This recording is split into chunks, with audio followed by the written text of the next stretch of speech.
you were asking to see Donald Trump and you wanted to see the president. Yeah. I wanted, because he's such a big fan of McDonald's. I thought he was the most powerful fan of McDonald's on earth. And if anybody could bring back pizza, it would be him. I was wondering if it's possible for me to go inside and speak with Mr. Trump. Unless you have an appointment, you can't go inside the complex.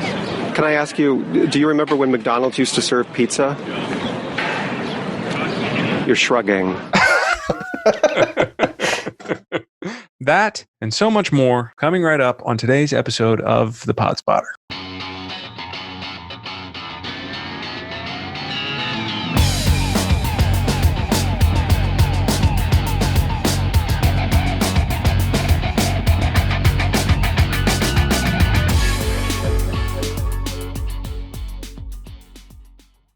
You're listening to The Pod Spotter. I'm your host, Zack. There are a shitload of podcasts out there. Believe me, I've counted. And it's way too many for one person to sit down and sift through, which is why we are here. We're here for you guys. We're going to do the heavy lifting, and we are going to find the little diamonds in the rough, those little nuggets of quality podcast entertainment. And every Monday, we're going to talk to their creators and their hosts, and we're going to have a few laughs and play a couple clips, and hopefully you guys learn something in the process. And if you like what you're hearing, then please subscribe to our little pod and visit us at thepodspotter.com and on Facebook, Twitter, and Instagram at thepodspotter for extra content and information on upcoming shows. Thanks, y'all.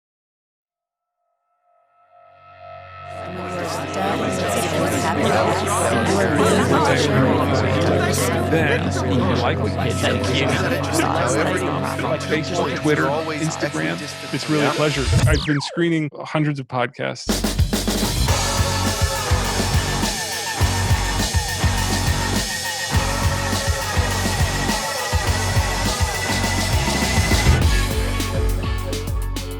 Okay, hi, pod people. We got a treat for you today. From 1989 to 1991, in an attempt to shake up the pizza industry, the fast food giant McDonald's began serving pizza. It was brought to the table by a member of the staff for a time and later handed to you in a box, once baked to perfection. It was enjoyed by millions and quickly became a customer favorite until one day, inexplicably, out of nowhere, McDonald's stopped serving pizza. Today's host, Brian Thompson, has led a crusade for the past 4 years trying to uncover the deep, dark secret of that fateful day when McDonald's sliced the budget on its pizza project. What started out as a podcast over time has morphed into an investigative journalism program and has led Brian all over the world as he attempts to answer the seemingly simple question, whatever happened to pizza at McDonald's? Welcome, Brian, and thank you for sharing this wonderful podcast with us today. How are you? I'm doing very well. How are you, Zack? I am good. I want to just start out by taking you back to the very first episode that you ever recorded of Whatever Happened to Pizza at McDonald's, because unlike a lot of podcasts that are out there where you can kind of just like jump in and like pick your favorite guest and kind of dance around, this one I think is important for folks to start at the top of show. Start at that first podcast and really get a sense of what it is. And so let's listen quickly, if you don't mind, to a bit from your pilot episode of Whatever Happened to Pizza at McDonald's, and then we'll dig in. Universal McDonald's, can I help you? Hi, do you remember when McDonald's used to have pizza? I'm sorry?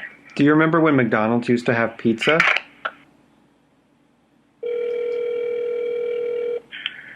Jack and the McDonald's, how can I help you?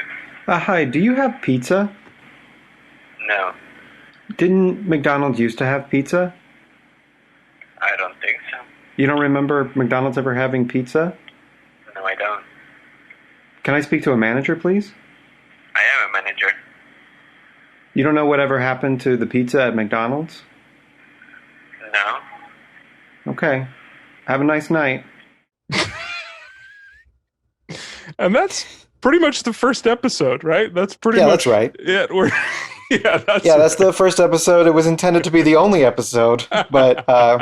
How did we get here, Brian? How did we get here? 160 some episodes later. That was supposed to be. It began on a bit of a lark. Is that right? Yeah, you could say that. Yeah. I was sitting around the house, and my girlfriend is a big true crime podcast fan. Mm-hmm. And she clued me into this one particular show I won't name that's hosted by an Australian guy who chooses to remain anonymous. Mm-hmm. And it's very clear to me, anyway, that he's just reading Wikipedia articles about various murders. Yes. But it has like this I know the huge pod. following. Yes. And I just thought it was very funny that somebody could just be like, I'm now an expert on murders, and I'm going to just read a Wikipedia page about them, and in it's an going to eerie be voice, in like a scary, and have a little kind of an ominous monotone. Like I'm listening to these things, and it's just like they're entertaining. I mean, I find I am susceptible to all of that, to like some good producing, some good musical transitions, some seemingly innocuous sound cue of someone opening a car in the back. Like the whole form works for me. And so when I hear your podcast in satire form, you sort of, it's not only is send up of the form, but you also are revealing something that like, hey, anyone could do this and we can make anything sound important. Pretty much. I mean, the show has morphed into being a parody, I guess, of just the entire medium of podcasting. Sure. Because I do think that it has become this thing where people, like, I saw the other day, there was a TV critic for The New Yorker who just tweeted a joke about how she got drunk with her husband the other night and they were spitballing ideas for a nonprofit to pay people to not do podcasts. It's just it's just a joke. And then I saw my timeline because I follow all of these like podcast people, and they were so defensive. I've never seen such a reaction. It's like such a super serious reaction, just like, how dare you? Like this is someone telling you to not follow your dream. Like nobody ever says there are too many movies, there are too many books. And like, first of all, they do. And secondly, like, it's like, I like podcasting. I do podcasting, but it's not that big a deal. It's not, you're not saving the world. You're just howling into a microphone, into the deep, dark, maw of the internet. Right. But you happen to do it very, very well. And it is very, very funny, the way that you satirize the medium. And I just want to know about that first day, I guess, when you sort of did it as a joke, as like a, screw you guys, anybody could do that. Like, how are we 160 some episodes later then? Well, the joke was supposed to be that it had all of the trappings of a real podcast.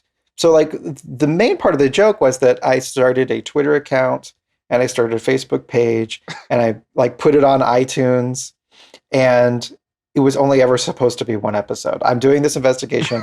I Googled how to be an investigative journalist, and my entire investigation is just me calling McDonald's and asking if they remember serving pizza. And when they tell me no, that's it. That's the end of everything. It should be the end of everything. Right. And so like half the episode would be, that's thank you for listening to Whatever Happened to Pizza McDonald's. Follow us on Twitter, Instagram, Facebook, blah, blah, blah, blah, blah. Brilliant. Like that's part of the joke too. I thought of the idea at like 10 or 11 o'clock at night, and by 2 or 3 in the morning, it was up and ready to go and submitted to iTunes. And then a few days later, I remember I was at the ATM and my phone just started exploding, all these people following the show. What I love about it is I've been thinking a lot about my brother's best man speech at my wedding. He started with this joke that was like, I remember when Zack and I were kids, we used to go down to the local petting zoo and put salt on our butts and let the animals lick it off. And right away, just cut half of the room, said half of you aren't going to enjoy this speech. I'm not talking to you. I'm talking to these people over here. And I feel like when I listen to your episode, I feel like it's for me. I feel seen. I feel like I'm in on like an inside joke. It's not for the masses. It's for these people over here. And that is what's really fun about it. And you can, if you look at some of the iTunes reviews, you can see that the other half is also well represented. Oh, no, you read those. You read them? I've seen a couple of them. Okay, good. I wouldn't expect anything else. But yeah, I mean, that's to my own probably financial detriment. That's how I've approached my entire creative life, is just, I would rather 4 people like absolutely love something I do than 1 million people kind of like it. Yeah. So, and it's like, go ahead. Sorry. Well, I mean, this show is definitely the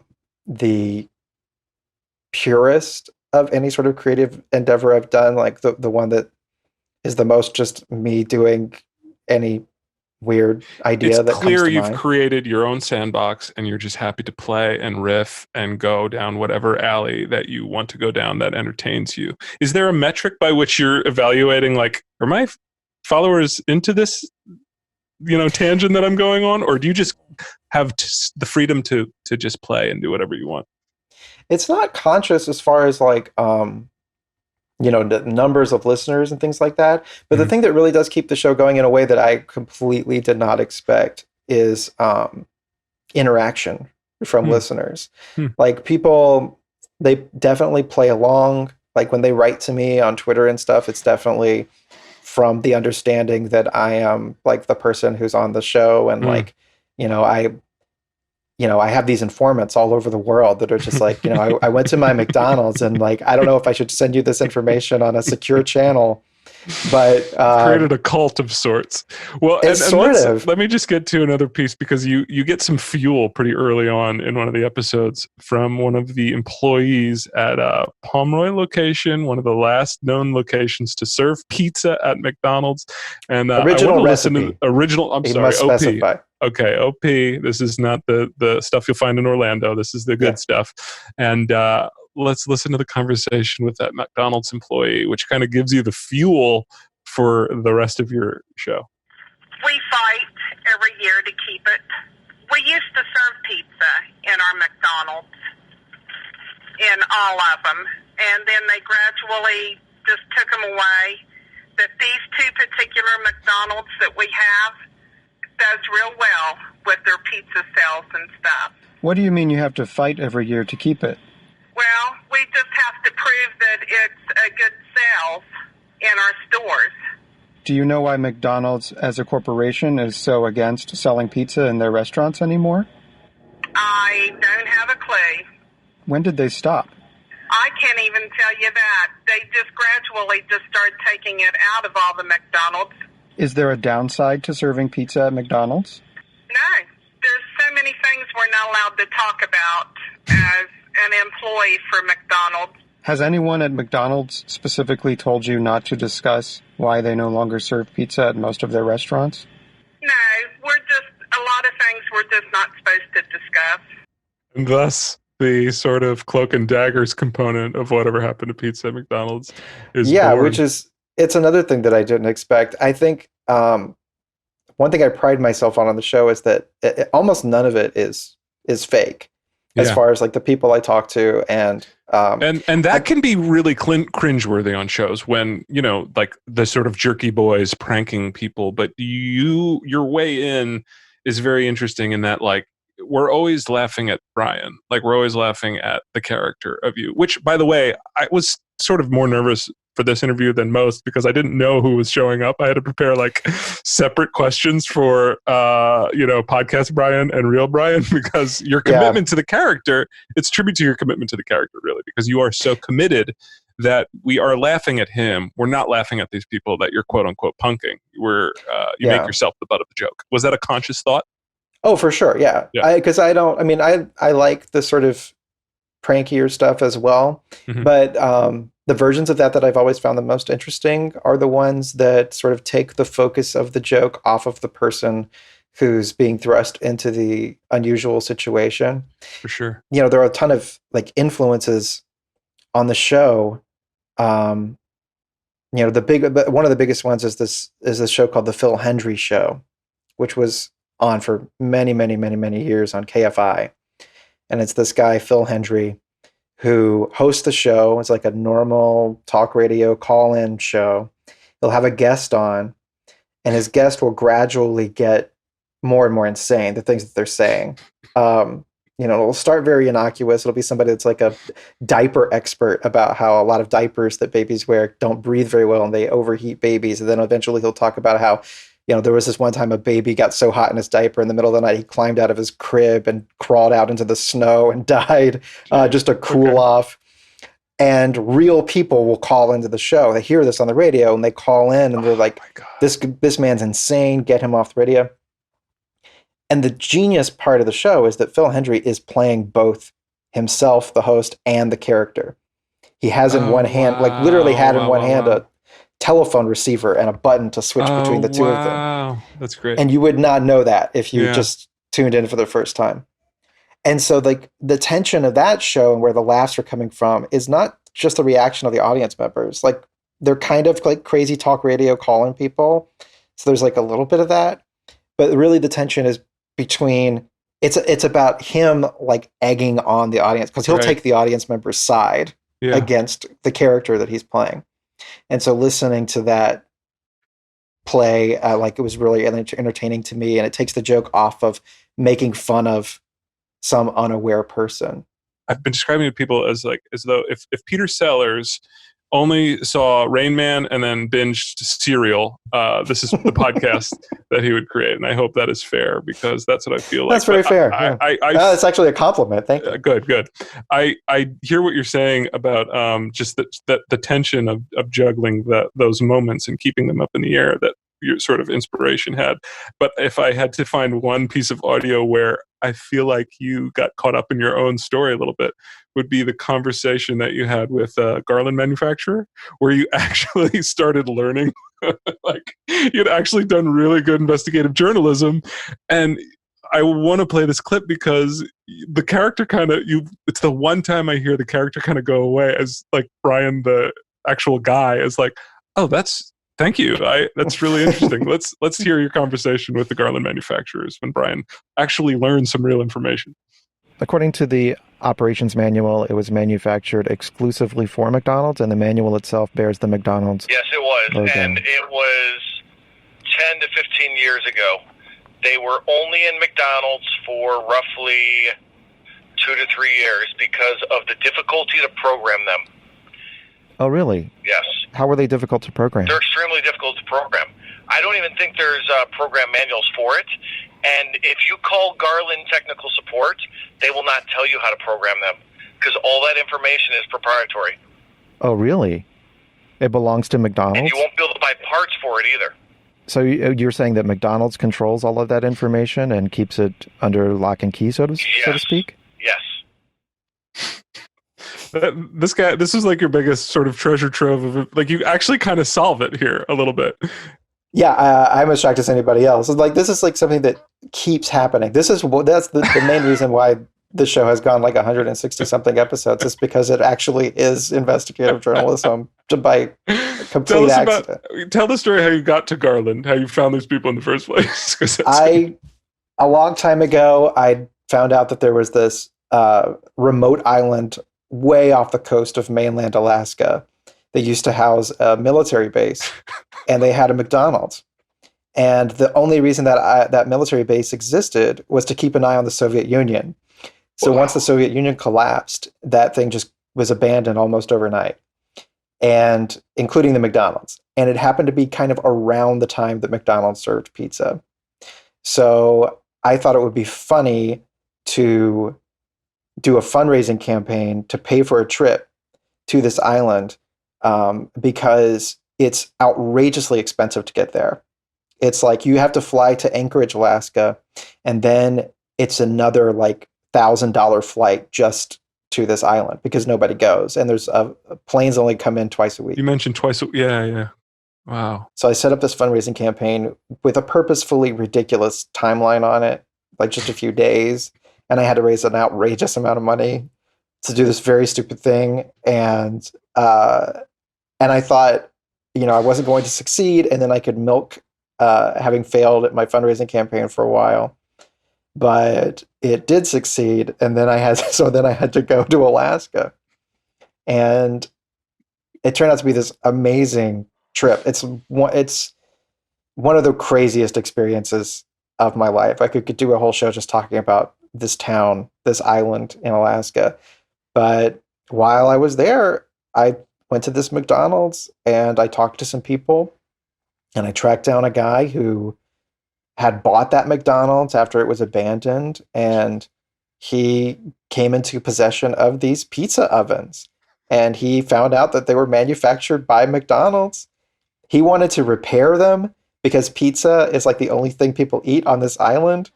And so he wanted to repair them and put him in one of his current restaurants.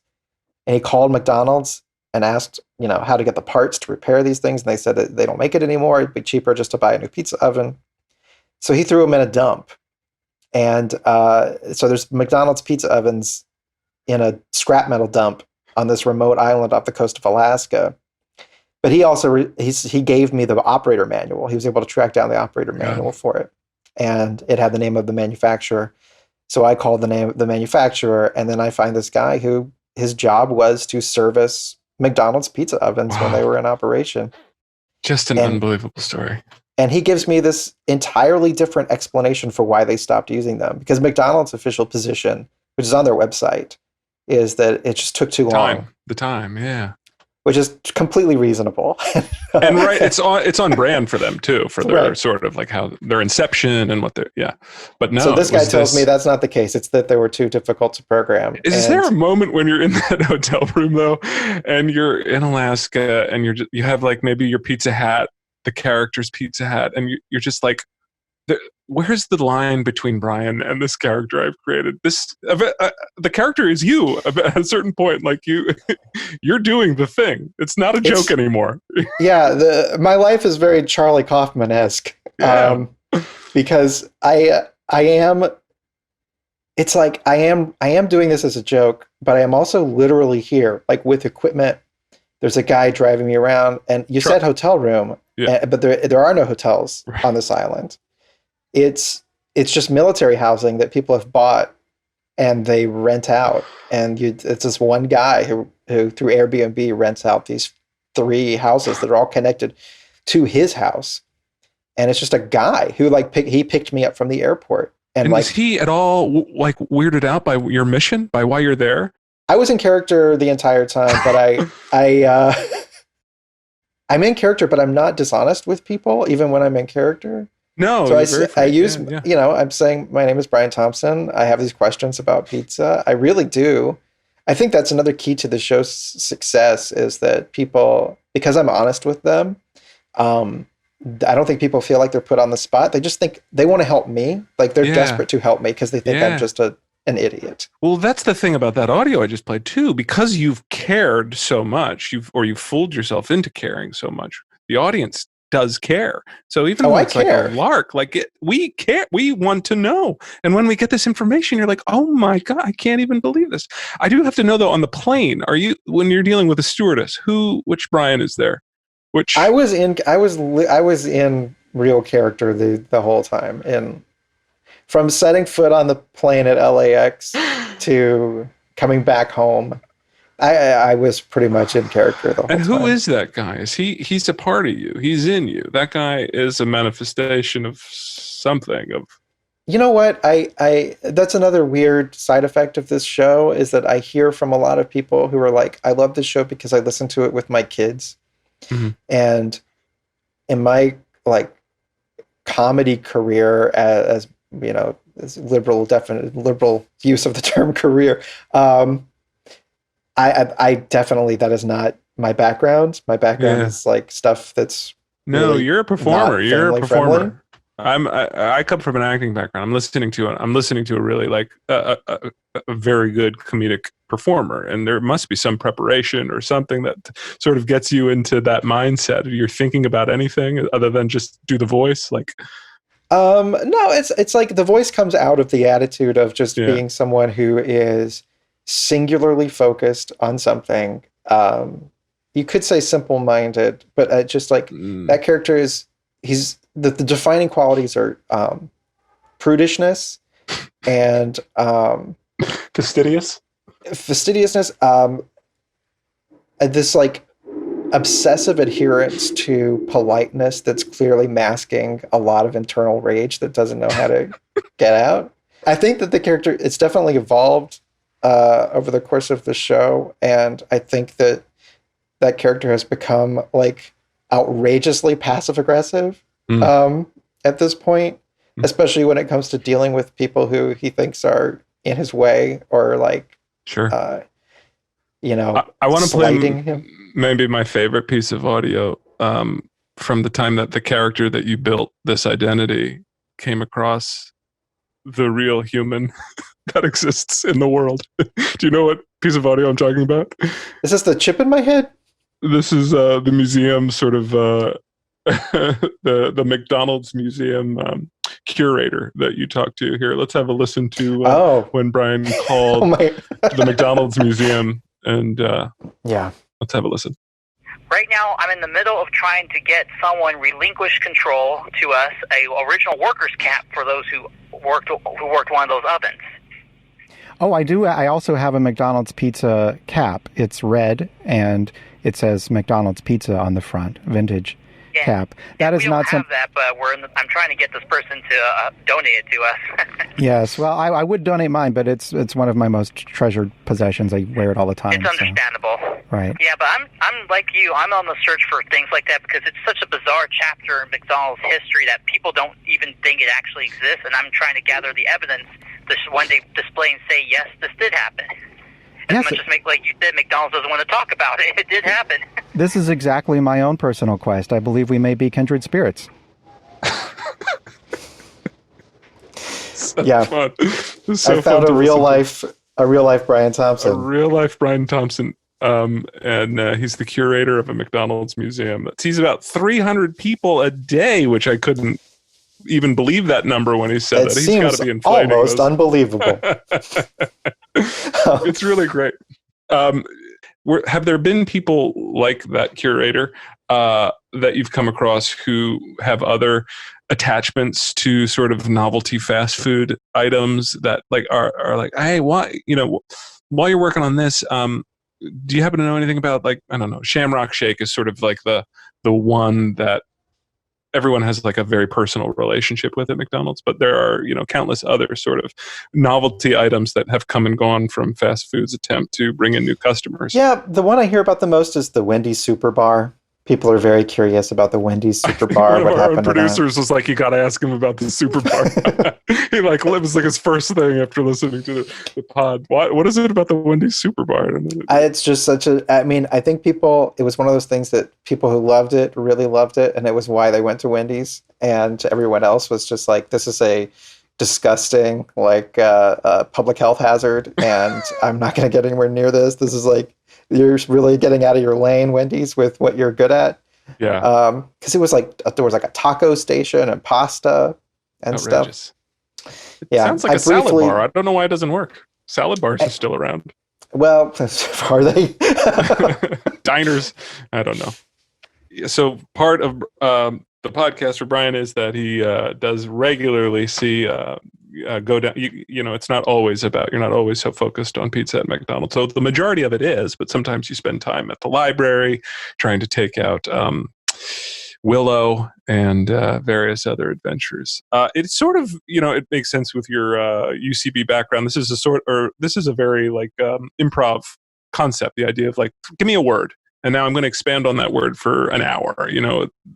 A seemingly simple question of whatever happened to McDonald's has now spanned, how many years of your life and how many hours of your life it's consumed so much. Are there moments when like strange phone numbers call and you're like, oh shit, I don't know, do I answer as me or do I answer as investigative journalist me? Yeah. I mean, I sometimes people will call me back long after the fact. There was one guy, one of the only times I've ever like kind of been yelled at, like by someone who got like really mad and had like a really contentious relationship with me, was when I called this UFO reporting hotline. Yeah. And this guy got very upset with me. He was like, these punk kids are always constantly calling and calling me. And I'm like, was it right around was it how close to when Roswell was trending, that Takeover Roswell thing? It was fairly before close to it. Yeah, it was like towards the end of last year. Yeah, so that was around that time. That guy called me back. That guy called me back a couple of times. Wow. Trying to talk to me. It was personal. And then it's funny, not the White House, not the FCC. No. Nope. That guy. I did have a run-in with. I've actually been thinking about that because of all the protests. Like I had a really frightening run-in with the Secret Service when I was outside the White House. They got very upset with me because I wouldn't leave. You were asking to see Donald Trump and you wanted to see the president. Yeah. I wanted, because he's such a big fan of McDonald's. I thought he was the most powerful fan of McDonald's on earth. And if anybody could bring back pizza, it would be him. But he wouldn't He wouldn't take an audience with me. And then they were like, you just go on our website and schedule a meeting. And I just kept asking them, what's the website? Is it a .com or .gov? And they just wouldn't answer. And the next thing I look around and I'm surrounded by like 12 Secret Service agents all like advancing on me. Let's hear a little bit of that audio. My name is Brian Thompson. I'm an investigative journalist, and I was wondering if it's possible for me to go inside and speak with Mr. Trump. Unless you have an appointment, you can't go inside the complex. Oh, really? Has anyone mentioned my name or a show called Whatever Happened to Pizza at McDonald's to you? I'm really not sure, to be honest. We do have a one-voice policy with media, so I'm not permitted to really say anything, to be honest with you. Well, can I ask you, do you remember when McDonald's used to serve pizza? You're shrugging. You don't recall that at all? Personally, no. You can't direct me to someone who might be able to tell me how to get into the White House today to talk to Mr. Trump? Yeah, sure. Give me one moment. I'm curious about what's the longest you've waited on hold to get the answer I think it was for one of the times that I've called a prayer hotline to get some spiritual guidance in my investigation. Those things will sometimes keep you on hold for like an hour. I definitely have. I spent a lot of time on hold. Wow. You must have intimate knowledge about like how to navigate those sort of prompts and customer service. You probably could write a whole separate podcast. I know that you could just mash 0 most of the time. It'll get you right to a person. It's a great tip. Okay, let's take a quick break here. We'll be right back.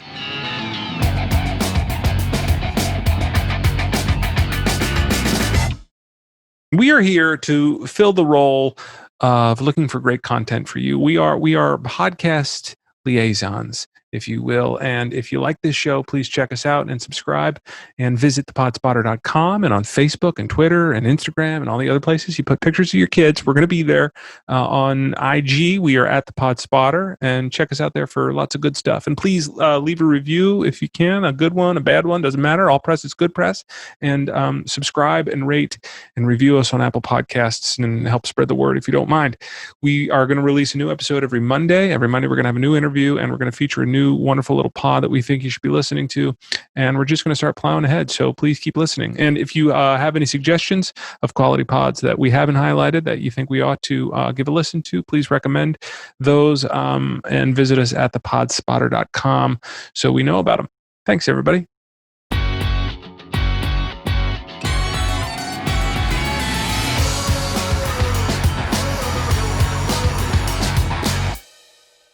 Well, listen, one of the sort of evergreens we do on this podcast is a game called How Well Do You Know Your Pod? How well do you know your baby, Brian? I am going to ask you a series of questions. If you get 2 out of 3 of those questions correct, I will proudly display some Whatever Happened to Pizza at McDonald's swag on this here bookshelf. Oh, wow. Till the end of time or until the bookshelf falls over. 2 out of 3 questions about your podcast. Let's see how well you do. Are you ready for 3 questions? Yeah, as ready as I'll ever be. Okay. Number 1, Brian Thompson. And you can answer them as you or, if IJP Brian cringe. Please, yeah. Cringe Hold at on, the idea. let me do one of these things. Yeah, please. I imagine you putting on your hat, your pizza hat, because Slow you have an spin. authentic. I do. Yeah. Priceless item. It's much more expensive on eBay than when I bought it. That's probably because of your podcast. All right. Question number 1. What is vortex energy? A vortex energy is it's an idea that the people of Sedona, Arizona seem to have, that there are these they call them, I think the technical term would be vortices, but they insist that it's actually vortexes. And there are these swirls of mystical spiritual energy all around Sedona, Arizona that they draw upon for psychic powers and UFO studies, and it's all kinds of weird meditation. Let's have a listen. Yeah. To see how close Brian is there to his definition of vortex energy. Energy energy that seems to help people when they're going through transformations here. It's like a beautiful spot, for one thing, not unlike Niagara Falls, where, you feel exhilarated being in that place. So it's been called the vortex energy by people who are familiar with energy. You can probably Google search, and I could give you a definition. No, that makes absolutely perfect sense. Oh, thank you.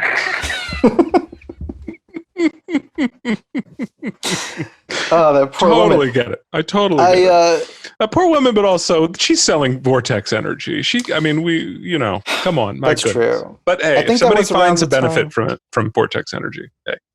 Well, very good. Question number 1 was successful. Let's move on to number 2. Identify the character in this clip. Okay. Chick-fil-A is strictly chicken. And they're amazing. Have you ever ate there? I've not. That is a really good suggestion. You need Chick-fil-A in your life. What's so good about their chicken, if you don't mind my asking? Oh my gosh. There's been rumors that they put pickle juice in their flour.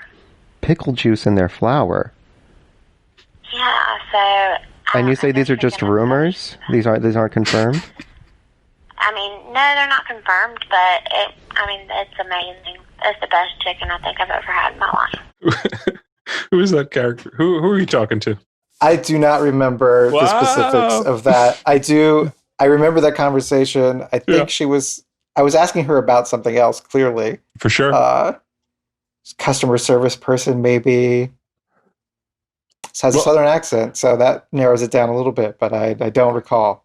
You were seeking long-term life insurance because you were worried about what was going to happen to you should McDonald's find out about your investigation. That's she was selling life insurance. And I love the clip because it shows the listener how you get caught up in tangents, how you can quickly sort of like get distracted from your pizza mission to, pickle juice, you say? Yeah. And what is also amazing is just how candid people are with you. And I think it's because of how kind, that the care that you take with, you're very polite with people. You never sort of like are too demanding. You just are respectful, and people frequently open up and divulge more information to you than they probably should.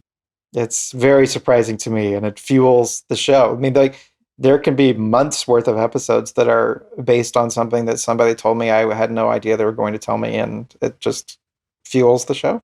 I would say like maybe half the show are ideas that have come from just random things that somebody has told me when. And you just follow that thread. You actually and is that all from your Google search of how to be a private investigator, or are these investigator? Yeah. It's from an eHow.com article. Electronic How, I believe, is what you meant. That's right. Brian frequently on his podcast refers to emails as electronic mails, and eBay is the electronic bay. Just so you're not confused when you start listening. Brian, you are 1 for 2, but you could still bring it home by answering this third question correctly. And for this one, you mentioned that you read reviews of your podcast sometime. I was curious about that. I'm going to now read you some reviews of your podcast, 3 of them, and you try to identify the one that is just me trolling you. So spot the troll here. 2 are real. 1 is me making it up here. Okay. Are you ready? I'm ready. I worked for This American Life and helped create Invisibilia, and this is one of the best podcasts I've ever heard. That's one review. Another is, it's like fast food for your ears, only healthier and full of candor. And number 3, better than other podcasts. Which ones? All the other pods. 3 reviews of your podcast. 2 are real, 1 is fake. I worked for This American Life person. It's like fast food for the ears, or better than all the other pods. I know for a fact that one of them is real. Which one is that? The first one. Knock it right out of here. It certainly is. And what a compliment. Have you investigated that? Have you used your investigative journalism skills to find out who that person is? It's probably a small batch of people. I know exactly who it is. Yes, wow, I couldn't help but figure that out. You're terrifying. I've got a lot of public radio people who listen to this show. Great. But boy, oh boy, the other two, I'm not so sure. So it's a guess, but I will say that number 3 is the fake. Fake one. It is not the fake one. Better than all the other pods. Which ones? All the other pods. That person is a super fan. 2 out of 3 incorrect. I will not present any swag, but maybe there will be some more questions later, and you can still get up on the bookshelf. I probably have one other game or something planned for later. But high praise from the person who created Invisibilia, which is a great podcast, and This American Life, which leads me into This American Slice, which is another just brilliant piece of audio that I want to get to. Let's listen to a little bit from This American Slice, and then we'll discuss. From WHPM Los Angeles, it's This American Slice. I'm Brian Thompson. Our show today in 2 acts. Act 1, Who is Nelson Sullivan?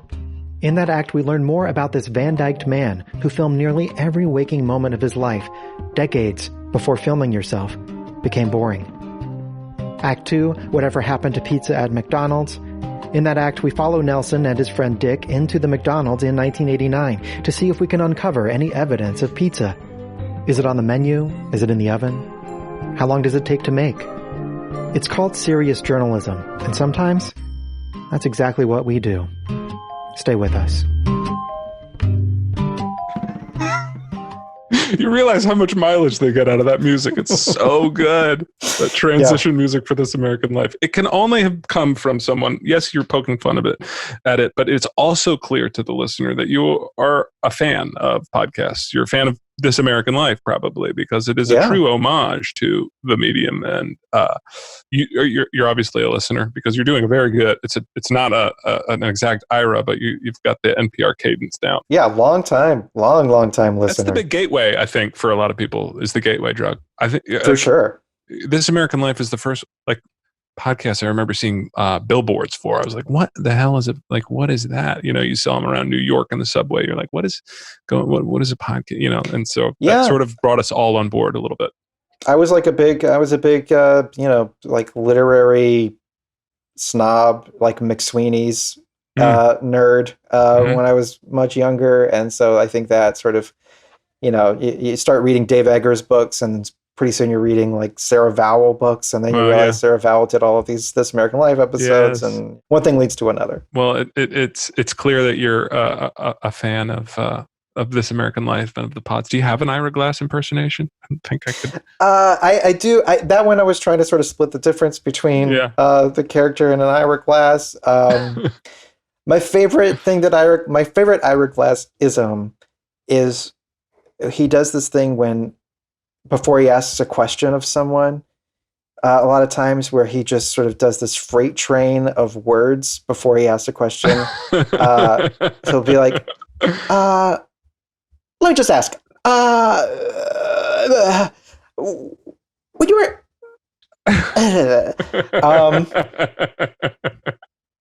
he does. Can I just ask a question? What's your name? From WBZ Chicago. Today in 3X. I don't have an Ira Glass. Well, yeah, and then there's that sort of raised voice at the end of the sentence. This is the chapa. Today on our show, a pit stop in Idaho Falls. 2 young women. There's a new, slightly different thing that's a cadence that everyone uses specifically on the Daily. I know where you're going with this one. You're talking the Daily. Yeah, okay. It's like modern podcasts that are like well reported, that are like that sort of NPR style. It's a little bit different. Do you, Brian Thompson, think that this water bottle is blue? It's that. It's like the gravity. Like, guys, let's get to it.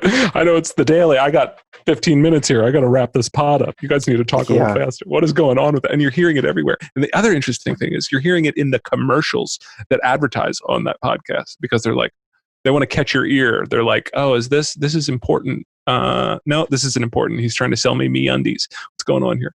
So are there certain things about in making a pretend podcast, you've made a successful, good podcast. What have you learned about the medium that you sort of started lampooning, and now found yourself actually doing? What have there been big aha moments in terms of generating audience or just generating revenue? That you wish you knew early on, or not really. I mean, I've sort of stuck to my guns about what I don't want to do with the show, and there's just a lot of things about modern podcasting that I don't like, and I don't want to do with my show. And I was thinking about that a lot, and then I got invited to give a talk at this podcast industry conference in Florida a while ago, and that was like very eye-opening because it was clearly just this gold rush of all of these old media companies that have sort of rebranded and coagulated around all of these new media companies, and everybody just seemed to be clamoring to figure out a way to milk as much money as possible out of podcasting. And the thing that was very surprising to me is that they were all acting as if this was like a major industry, which I think it probably is now, but like it's still kind of a shock to me. I don't think of it that way. So I see a lot of the stuff that seems to be just very, very corporate minded, and like what's that show? Is this the footage that's on YouTube, by the way? Is this that? Yeah, it's on YouTube. It's on YouTube. Did they know you were going to be coming down in character, or did they think that you were going to show up? Yeah, I was the hosting company that I'm with, which is just, I'm with them completely. But I mean, I like the service. It's a very good service, but it's just sort of by accident because they had very good tools for doing live broadcasts with call-in capabilities. And I wanted to do that one time. And I was just like, who does that? I found a show that was doing something that I kind of wanted to do and saw that they were using this company, and I signed my show up to that company. Okay.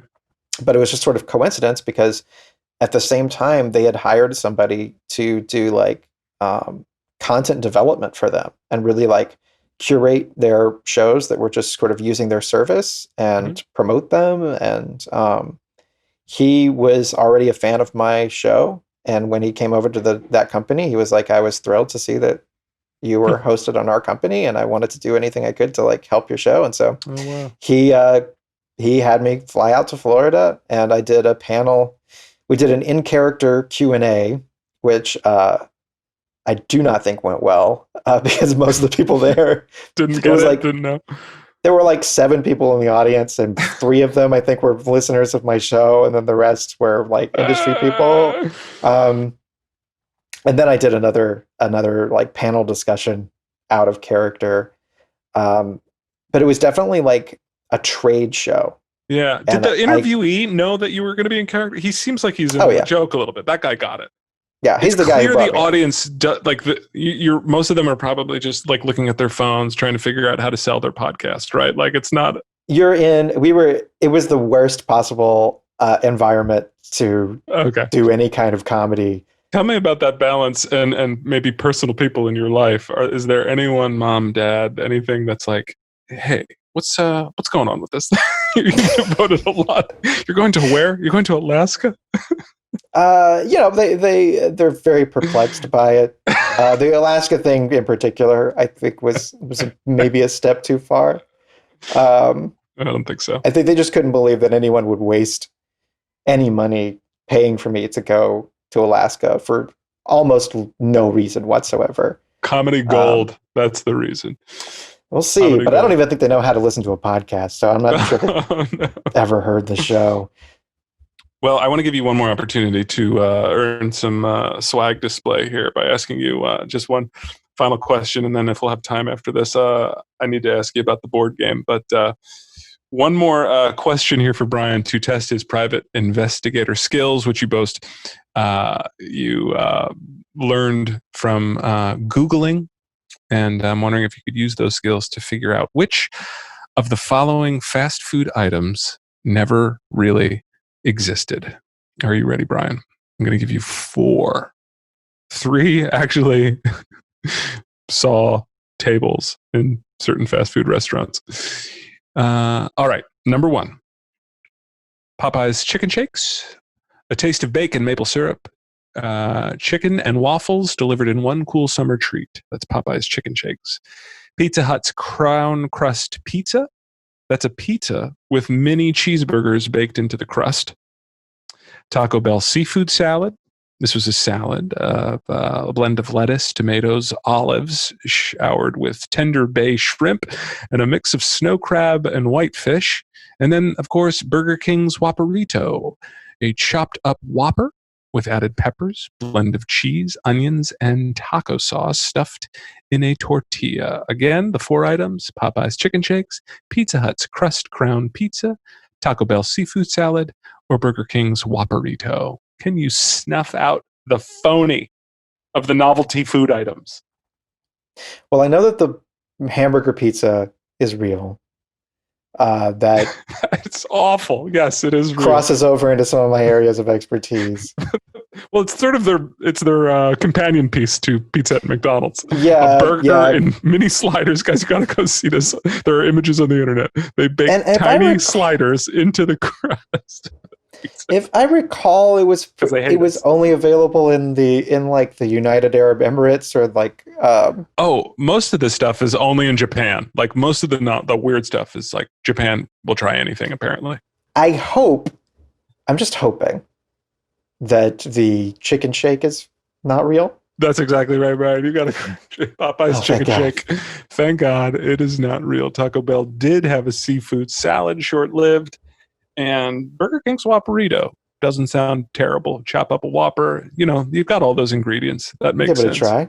Yeah, give it a try. Well, congratulations. We will proudly display whatever happened to pizza at McDonald's. And actually, if you want, we can. We probably can't get the board game, right? There is a whatever happened to pizza at McDonald's board game. It looks like only one has been sold. Is that right? One has been made and sold? No, many were sold. Oh my goodness. And in fact, tell us about. Well, let me read the tagline. For anybody interested in the board game of whatever happened to pizza at McDonald's, based on the award-winning investigative journalism program, or IJP, whatever happened to pizza at McDonald's. The board game simulates the battle between the friends of the truth and the enemies of the truth. 2 to 4 players will command their factions in a fierce competition that includes tactical movement around the dual-ringed board, risky management of resources, and clever card play using both tricks of the trade and undercover ops. Sounds like a fascinating board game. And you must be a board game lover, correct? Because you're a board game guy, because this thing has all of the board game mechanics, the staples of classic board games. It's my primary hobby. I'm a member of the Board Game Geek message board. Wow. I've met people from like buying, selling, and trading board games online. This whole podcast was just a reason to get to create a board game for yourself. I mean, kind of. I mean, like, look, I don't have the pizza game. I have the pizza game somewhere around here, but it's not offhand. But like right next to my computer here, I'm currently working on painting some little figures for a game I've been playing called Street Masters. I painted these myself. We do love a board game here in the set. We are big Catan people. We love our Catan. I feel like that is, that's canon. Well, I used to have what I called the board game closet, but I was informed by someone else who lives in this house that that is just a closet, and no one asked it to be the board game closet. So is it 128 right? I think that's what's on the website that you own under your board game profile, because there's a profile of whoever purchased the one on the board game website. And it's under the name, let me see, Amshi? Is that right? Am I pronouncing that right? That's my civilian gamer tag? Board Game Geek name. Yeah, AMSI, AMSCI, AMSA. Which is a long story about why that is. But okay, so that's you, and it shows your board game collection. When I looked up AMSCA, it had some traces of a manufacturing plant in England, but that's not right. Okay, I tried to do a little investigative journalism myself. No, I used to do a podcast a long time ago called The Amateur Scientist, and that was my tag. And I've had that account for so long that I haven't changed it. Got it. Well, check out the board game. Check out the pod. It's all good fun. But if you want to play the game, you can play it online. I do want to play the game, and we tried to buy it, actually, but that explains why we couldn't get it. Because you can play for free at tabletopia.com. Play for free or watch the very funny unboxing video that Brian Thompson has on YouTube. He has an unboxing video where he may or may not wrestle with shrink wrap for 45 minutes. I'm not sure. I had to stop at one point. It's a very funny unboxing video. Brian, I want to thank you for your candor. This has been a real joy talking to you, and it's been one of our favorite pods that we've screened. So thank you for creating it. I'm excited to listen to more. I'm excited to see the second edition board game that you inevitably create. You got a new game in development. What is next for the pod? Do you know what's coming up in this next season or anything? Well, currently I'm on NPR. I received electronic mail correspondence from John D. and Catherine T. MacArthur III, who are the husband and wife descendants of John D. and Catherine T. MacArthur, the endowers of NPR, invited me to join because they were so impressed with This American Slice. The relationship has had some ups and downs, but currently it's in an up period, and my show has undergone a drastic reformat. It's now called Morning Pizzician, and it's a morning news and light entertainment show. So it's exciting stuff. It's the beauty of it is it can be whatever you want it to be. You are not you don't have to adhere to any format. The thing morphs, and it's a lot of fun to just subscribe and go along for the ride. I think it's essential listening. I think more people need to have it in their library, and so I'm really glad that you came and talked to us today. And thank you. We were able to highlight it, and because it is the last 5 minutes of our podcast, I usually do this thing that where no one is listening, so we can sort of just talk about whatever we want. I do believe that no one listens to the last 5 minutes of any podcast, except for some of yours, which are like 20 seconds long. They probably listen to that, but for the most part, people are done with their run or they're done cooking, and no one is here anymore. It's just you and I, Brian. So if you wanted to use this time to sing a song or recite poetry, tell a secret or tell someone off, you certainly can. And I will go first with my fast food related no one is listening moment. And I just wanted to share how sorry I am to the employees of some of the fast food locations around my neighborhood. When I was a teenager, some friends and I, we would do this thing, and this is totally fine to talk about because no one's listening, but we would do this thing. It was called the drunk vomit. And we were teenagers, and it was that sort of that pre-Jackass era when we were just sort of like doing shock things to make each other laugh. And for drunk vomit, we would go to this a convenience store and get chocolate milk and M&Ms. Chocolate milk and M&Ms. That combination was important. And we would get a whole mouthful of chocolate milk and M&Ms. Two buddies would sort of fireman carry the third person, past a window at McDonald's or Wendy's, a fast food place, like you're going to get him to the bathroom. And right, before you get inside, just in front of the window of all the families eating their various meals, you would dispense of the chocolate milk and M&Ms, which you've sort of garbled up a bit, and then you just sort of get that person out of there. You just leave. And just to see the reaction of young families enjoying their meal, watching this drunk person vomit next to them. And I just want to apologize because, often we would then circle back and there would be an employee hosing down the sidewalk, sort of just like, this is my day now. This is my job. This is my life. I have to hose the sidewalk of vomit. That was the drunk vomit challenge. And I feel bad about it. Well, at least it was outside, so they can just hose it down. Never inside. No. We weren't animals. Of course not. We're just having some goofs. We're just having some goofs. Any major metropolitan area has enough drainage to handle a little bit of vomit. M&Ms, actually, it wasn't even vomit. Yeah, that's fine. Okay, well, that's my moment of no one's listening. I did discover an embarrassing thing about myself because of the quarantine situation. I started getting an ungodly amount of deliveries from places that I would never normally consider getting deliveries from. One of them being 7-Eleven, because there was one brief period where they were the only place that would deliver any aluminum foil, which I desperately needed. And Sorry, I also 7-Eleven delivers. That's right. Yeah, there's an app. Do you use the third party? Is there does Grubhub show up and do it, or is it? I thought that they employ their own people because you do it through the 7-Eleven app itself. But once you make the delivery through the 7-Eleven app, it transfers over to Postmates. Got it. Okay. Unfortunately. Okay. Got it. So, God knows how much money they're having to fork over to Postmates. I want to help a mom and pop business like 7-Eleven. Yeah. But while I was looking for aluminum foil, I saw that they had a wide variety of 7-Eleven branded ice cream. I think it's called 7-Eleven Selects or something. That was not very expensive, and it had been a while since I'd had some ice cream, so I thought I'd chuck some ice cream in there too. And I got to say, the 7-Eleven branded ice cream is the best store-bought ice cream I ever had in my life. It's so good. It's so much better than any fancy. Oh my! We got a bunch of fancy ice cream places around LA that always have it's like a word ampersand and another word like sought and straw or cream and sickle or something. Sure, really fancy branding. We use cream cheese in this ice cream. Yeah, all of that stuff. Yeah, you go inside and everything's either white or natural wood. Sure, sure. And the 7-Eleven stuff's the best. It's so good. It's so good. I'm disgusted with myself, and I've ordered it more than once. Let's say more than once since then. So you would not say pretty good for the price, which is, of course, anybody that listens to the pod, Brian did eventually, try original recipe pizza from Pizza at McDonald's, and his endorsement of that pizza was pretty good for the price. Yeah, I wrote a song about it on my album, Songs in the Pizza Slice. There's a song called Good for the Price. The 7-Eleven ice cream, you'd say, much better for the price. The best for the price.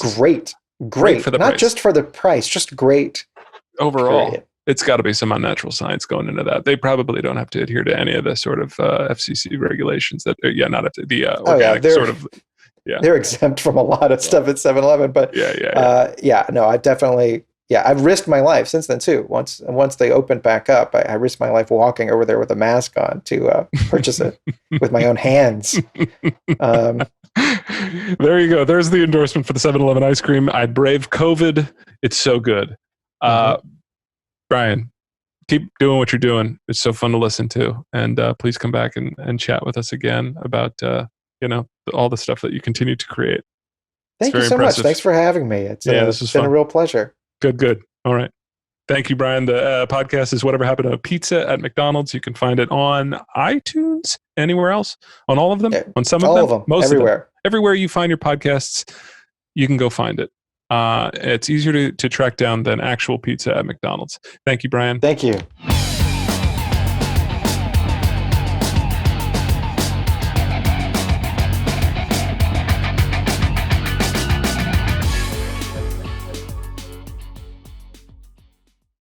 This has been the Pod Spotter, where we showcase the pods that you're not listening to, but you really should be. If you have one that you think we should know about, please let us know via thepodspotter.com or Facebook or Twitter or Instagram at the Pod Spotter. Thanks, everybody.